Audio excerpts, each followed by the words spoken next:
I'm a Stomp alumnus and keyboardist with the band OutHere, and I believe that our history needs to be preserved, experienced, and celebrated.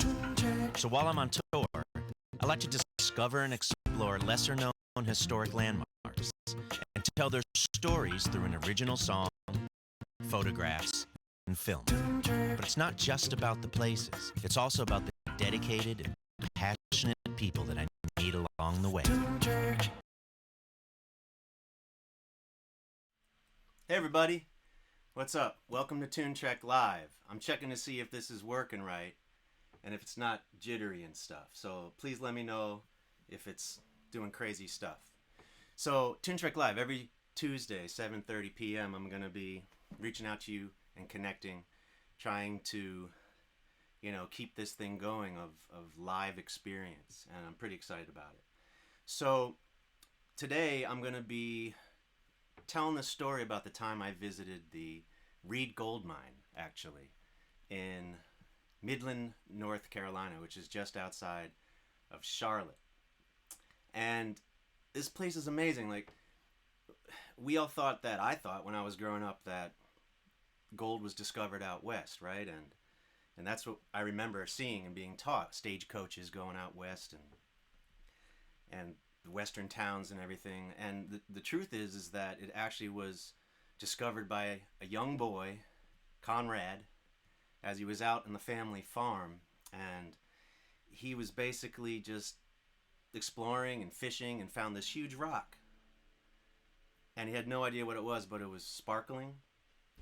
And he took it home to his dad, and his dad had no idea what it was. And he actually wound up just using it as a doorstop in their home for months. And finally they took it into town and had somebody look at it, and the guy was like, dude, this is gold. And he was like, really? Okay. So he wound up selling it for like a month's wages of what he would have made for a month. And then they started finding more and more and digging throughout the farm, and then eventually it progressed into them making a mine. And so I was super excited by this. So I was heading to Charlotte to do a house trek event with my friend Pam Schwartz, or Schwamports, as I like to call her. And the first place she suggested was this place called the Reed Gold Mine. And so I reached out to them, and I got in contact with this guy, Larry, and he loved the idea. So basically what I start to do is I start researching the place and looking at all the history online that I can find, and it's a really different way for me to write as well. It's the story is all there, and I've just sort of got to start pulling ideas and little phrases to figure out how I want to tell the story and how I want to write the song. And what I want to also do today is sort of dive in a little bit about my creative process. I'm sure I'm not the only one, but I got my phone, and I have a voice memo recorded on here, and all my ideas go straight into this voice memo. So I want to share with you the moment of inspiration. This is the first idea that I had as all these thoughts were percolating in my brain. I was doing mundane things, and then an idea will come to me. And this was the first idea that came to me about the Reed Gold Mine song, the song that I was going to write for this place.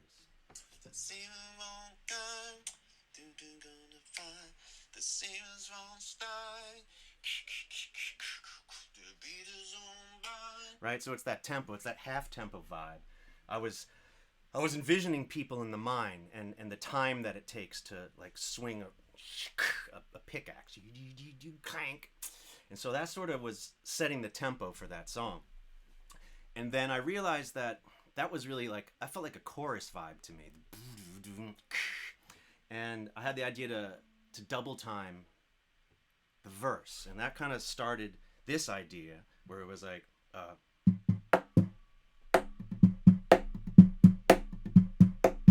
right?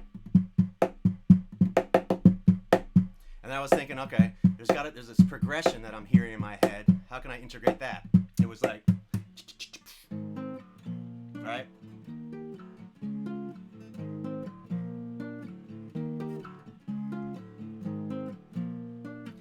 And then the melody idea just sort of came out of that. It was something like, I thought that I found something that was nothing, just a rock in the ground. We used it as a doorstop, then a man came around. We told us it was gold, though we sold it we found a lot more where that came from. A lot more where that came from. A lot more where that came from. And then the song just sort of progressed and built. I don't want to give too much of it away because it's in the episode that I'm going to show next. So, also I want to ask you guys, like, how is this going? This is an experiment for me. I've been thinking about this TuneTrek Live thing for like 2 years.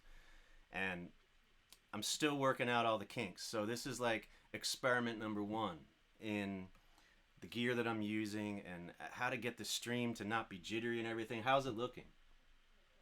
Hey, Reed Gold Mine. That's right, Pam. Good to see you. So let me know if there's any issues and I'll try and fix it kind of as we go. That's the idea here. And you know, just to share a little bit about myself, I've always been this perfectionist when it comes to my music and things that I put out there, TuneTrek episodes. And, you know, the state of affairs right now with how things are going, and I'm in New York City, and, you know, they're talking about us being, you know, basically quarantined to our homes soon, and I'd love to hear what's going on where you guys live. And they're talking about, like, supermarkets closing for 2 days and all this madness. So I just dove right into this, and I said, you know what, this is the perfect time for me to put this live experience out there and sort of start workshopping all these ideas.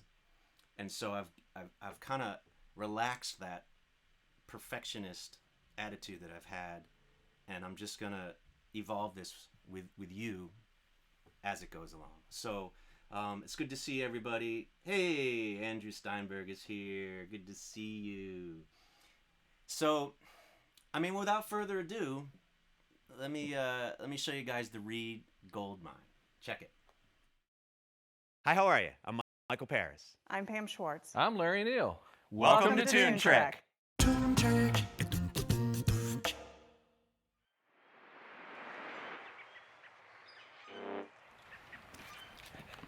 Hey, how you doing? MikelParis. Nice to meet you. This is my friend Pam. Nice to see you.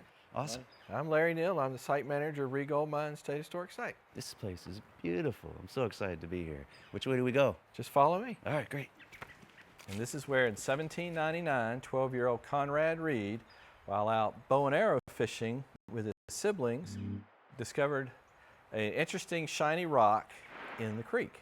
But he didn't know what it was. Okay. So he decided to take it home and show his parents. Right. Well, his father, John Reed, decided, I tell you, we'll just keep it on the porch and use it potentially as a doorstop. Used it as a doorstop. That's a good lyric. Finally, in 1802, he took the rock with him to Fayetteville, North Carolina. A local jeweler there discovered it was actually gold, melted it down into a gold bar, and asked John Reed to name his price. And this whole area is called the Potato Patch because they literally were digging up gold nuggets the size of potatoes. A lot more where that came from. And now we're going panning. Is this the lucky pan you gave me? We'll see. All right. He says that to everybody, I'm sure. Sometimes a good thing comes when you're not looking for it. Yeah. Like he's here being a farmer. That was his focus. You can feel the cool air coming out. It's amazing. This is the entrance to the mine. It's actually called Linker Adit. And Adit is a tunnel built to bring air into the mine. It's about 50 feet below the surface that we walk through. Yeah. And at that depth, it will stay between 50 and about 65 degrees throughout the year, no matter how cold it is outside. Doing back there, Pam? I'm great. There's a little spot right in the rock. And then, you might want to move your arm in there. Okay. And then the other one with a hammer. So you're saying that they would let miners work in here? This is where you might want to do your song. Okay. Look up.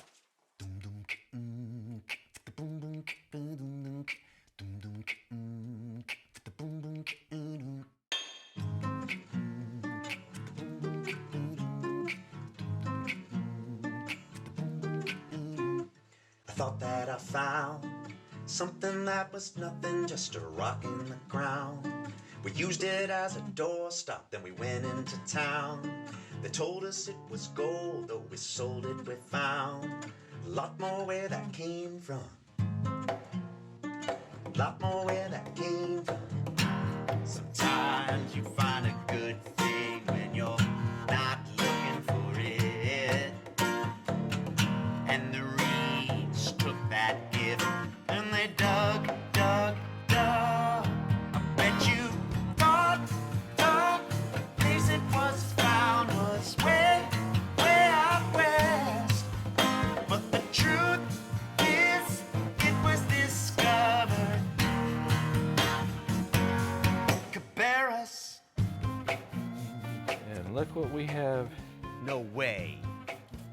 Wait, no way. You found it? No way. That's not possible. No way. That's not fair. Well, I'm not done yet. What?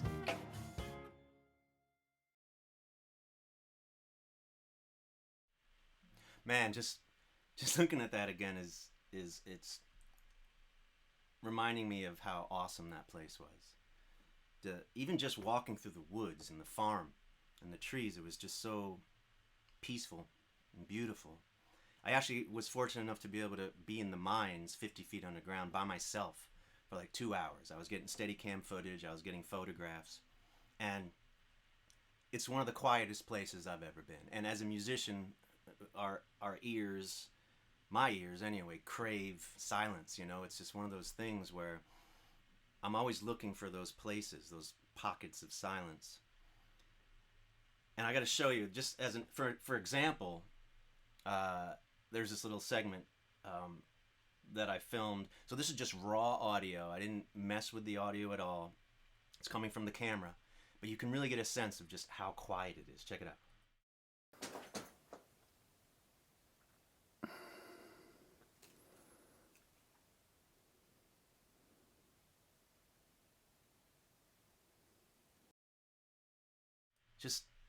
Just amazing. Just how, even when I was down there with Pam and Larry, and there was a couple of the people that were tagging along,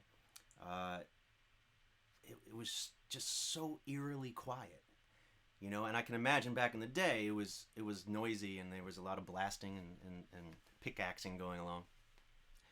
But it was an awesome experience, and I want to thank Pam again for setting that up, and I want to thank you guys for checking out this debut of TuneTrek Live. You know, as you know, musicians are getting hit really hard. I was actually in Cleveland for like 3.5 days last week, waiting to see if the rest of the OAR tour was gonna take place. And I was just in a Radisson, just like hanging out and waking up every day, looking on my phone to see if there was text from the band to see what was going on. And so, you know, for people like myself, this is a pretty serious thing. We're pretty screwed. And I know that this affects all of us.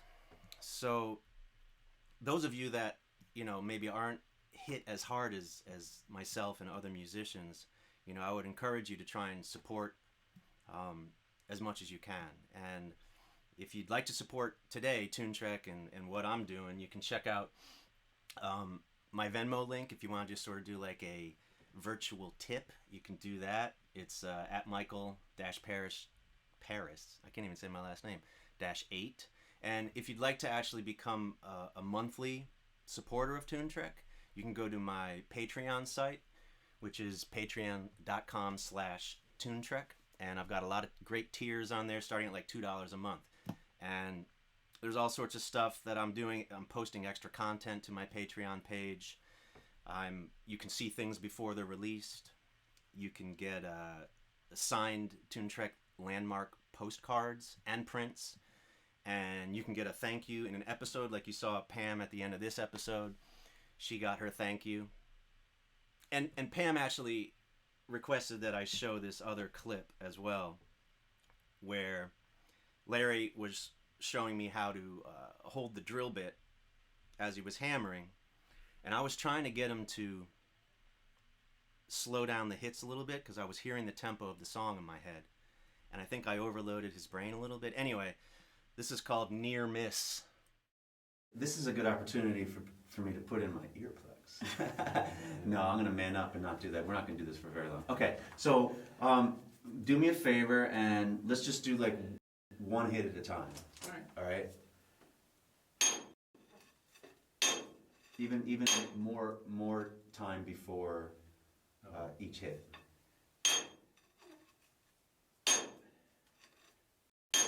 Okay, and now we'll just do a hit, take another beat before we twist. You know what I'm saying? Oh, yeah. I can hear Pam's like, she held her breath. Like did he just break my arm? You know, that, and I know, again, I think I just overloaded his brain a little bit in that, and he just missed that one hit.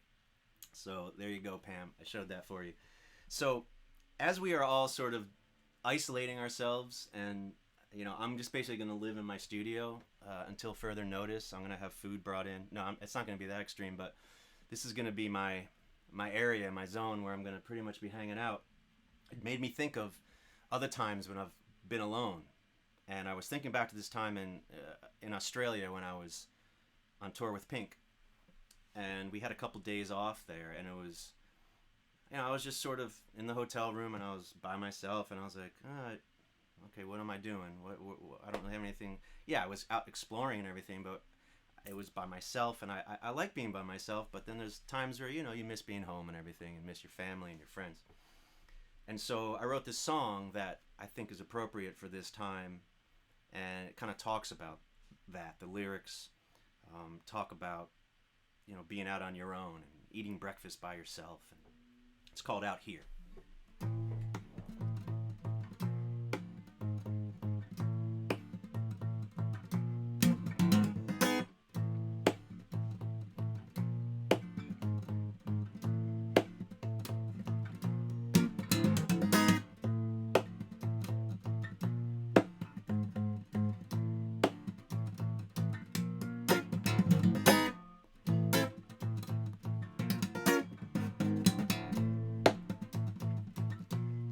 A different kind of groove seeps into my skin. A different kind of mood than the one I'm in. One more minute, hour, day too long. I just wanna hold you in my mind. Find the things to occupy my time. Don't you wanna peek into my room? Open up the door out here. I eat my breakfast all alone. Your picture satisfies my soul. See your face in every place that I go. I know you know. Out here, yes. Check it.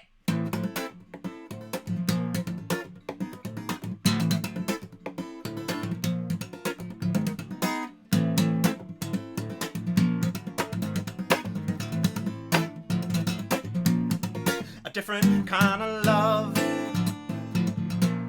seeps into my life. Yes, it does. Check it out. Now I am not choking. I left that person in the woods. One more minute, hour, day too long. I just wanna hold you in my mind. Find the things to occupy my time. Yes, I do. Don't you wanna peek into my room? Open up the door out here. I eat my breakfast all alone. Your picture satisfies my soul. I see your face in every place that I go. I know you know. Out here, I eat my breakfast all alone. Your picture satisfies my soul. See your face in every place that I go. I know you know. Out here, yes. Oh no no no no.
that's out here. I like that one.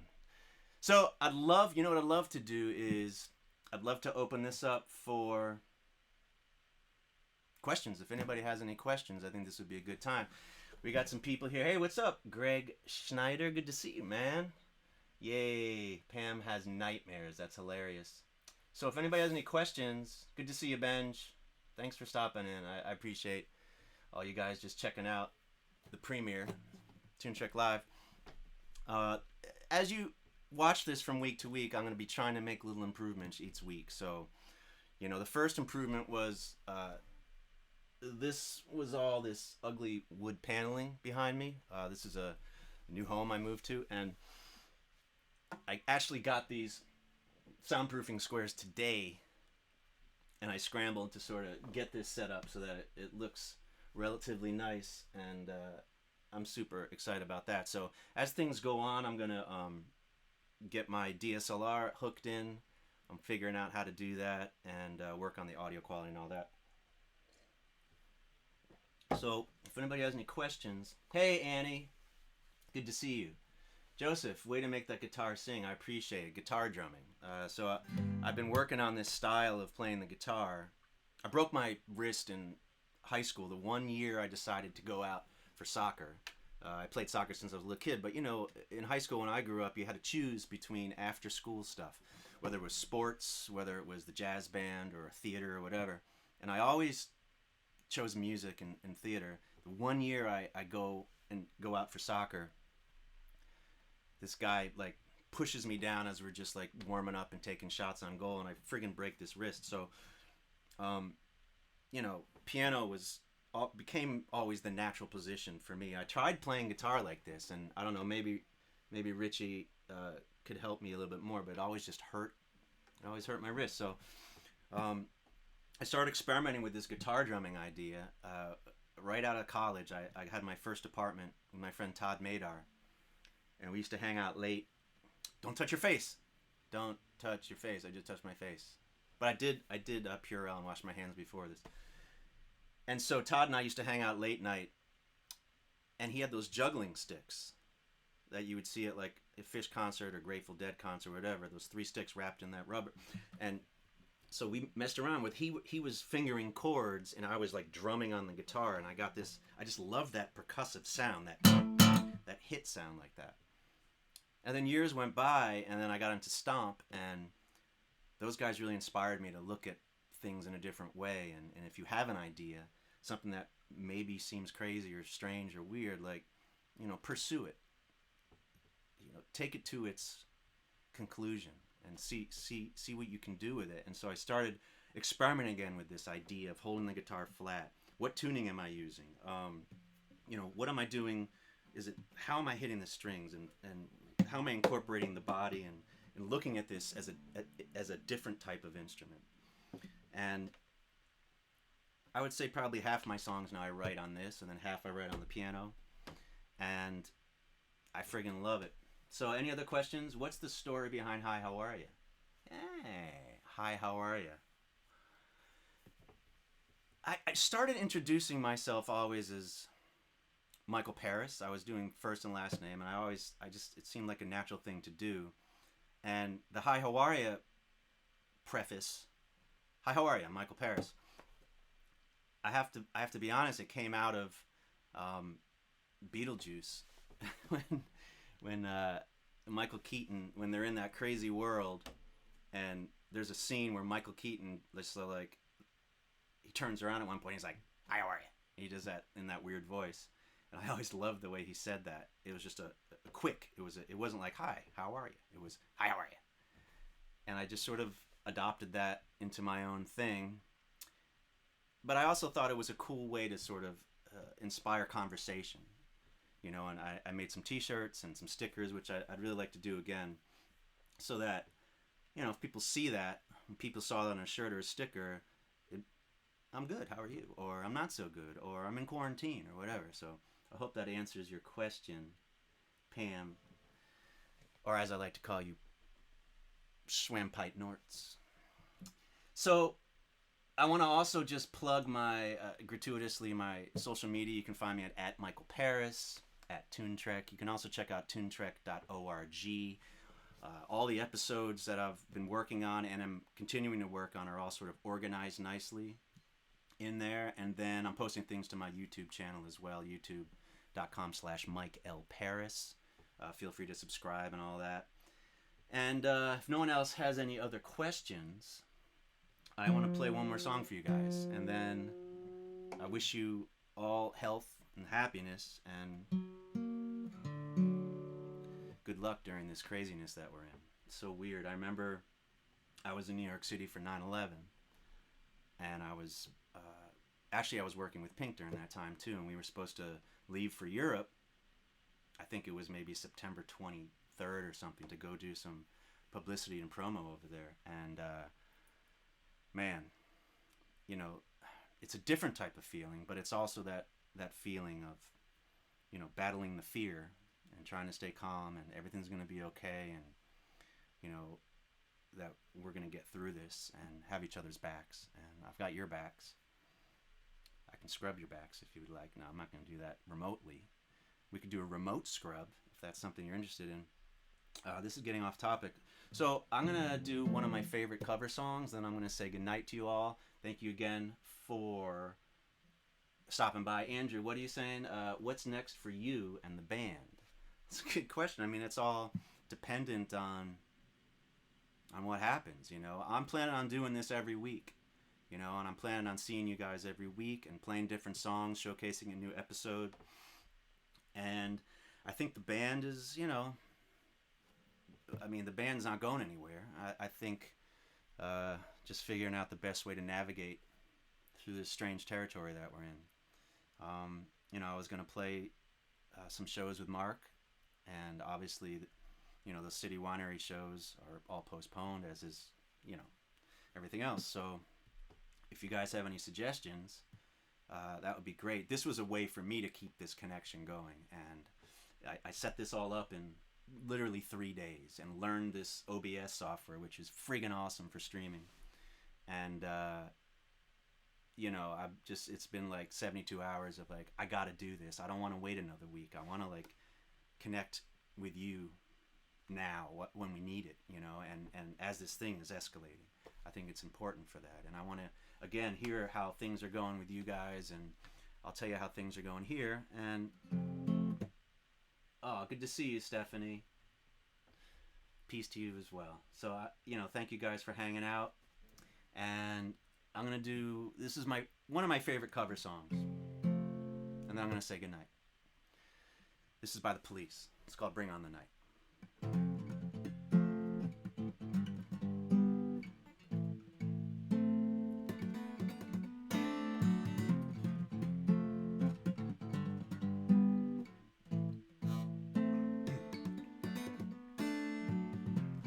The afternoon is gently passed me by.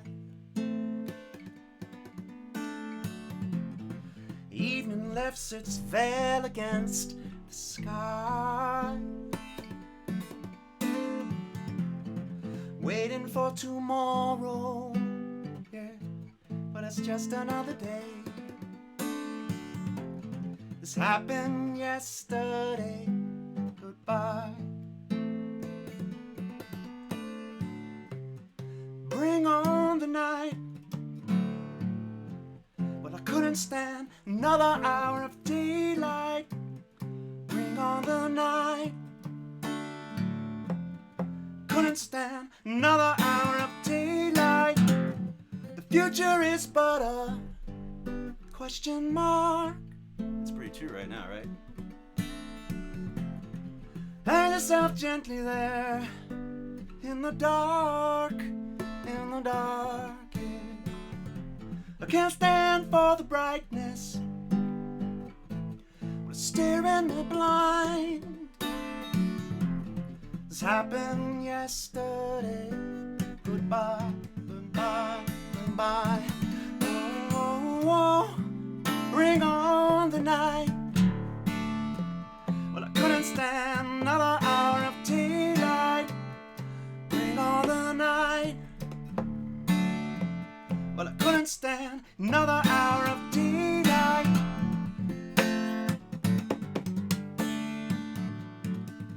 stand.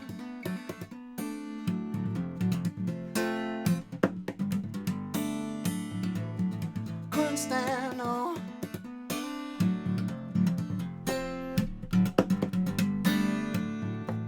Well, I couldn't stand. Couldn't stand. Couldn't stand. Huh.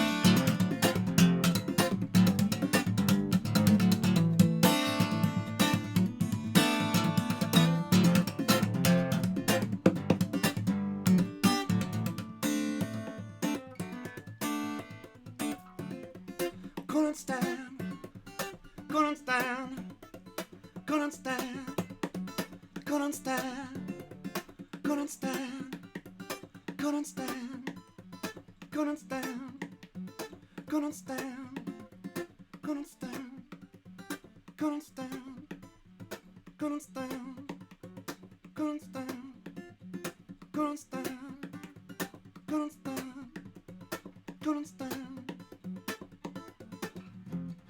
The afternoon has gently passed me by.